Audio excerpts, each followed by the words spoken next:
أفريكا ما أهان مجا صحدا أي قاردن أفريكا وحيل هايد مجا جبي أهم بكدون مجا عن لو يقانو هذا وحن كله داقي مجا صحدا يلو يقاني قارد أفريكا يعيد بدشي دول كان باحد وين أنو نقانو هذا أفريكا وحوهو أها قوميذا كلا دوان إنك بدن قرنيو سيدا موريسكا نوميديانكا نوبيينتا iyo Etoobiyaanka magaca Afrika waxa la sheegaa inay bixiyeen Romaaniski kuwaas oo qabsaday waqooyiga qaaradda Afrika. Ereyga Afrika waa mid muran badan ka taagan yahay waxa uu la macno yahay waxaana lagu sheegaa dhowr macno oo kala duwan oo luqado kala duwan. Taariikhyahanada qaar waxay sheegaan ereyga Afrika wuxuu ka yimid luqadda Greek kaasoo ah Abrig oo la macnaa qabool la'aan maadaama Afrika ay tahay dhul badankiisa kulul ama diiran. kuwa kale ayaa waxay dhahaan ereyga Afrika wuxuu ka yimid luqadda Laatiinka ereygeeda Abrika kaasoo la macno ah qorax sidoo kale xog kale ayaa sheegaysa in ereyga Afrika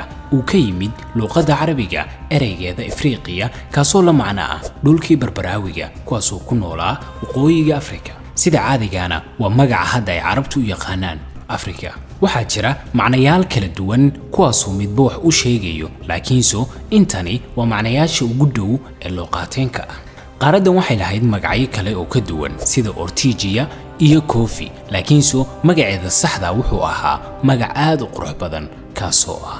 Alkebulan kaasoo macnihiisu noqonayo the mother of mankind oo ah hooyadii aadanaha sidoo kale waxa la sheegaa inay la macno tahay the garden of Eden taasoo macnaheedu noqonayo beertii aadan ereygani ayaa waxa la sheegaa inuu yahay erey Carabi ah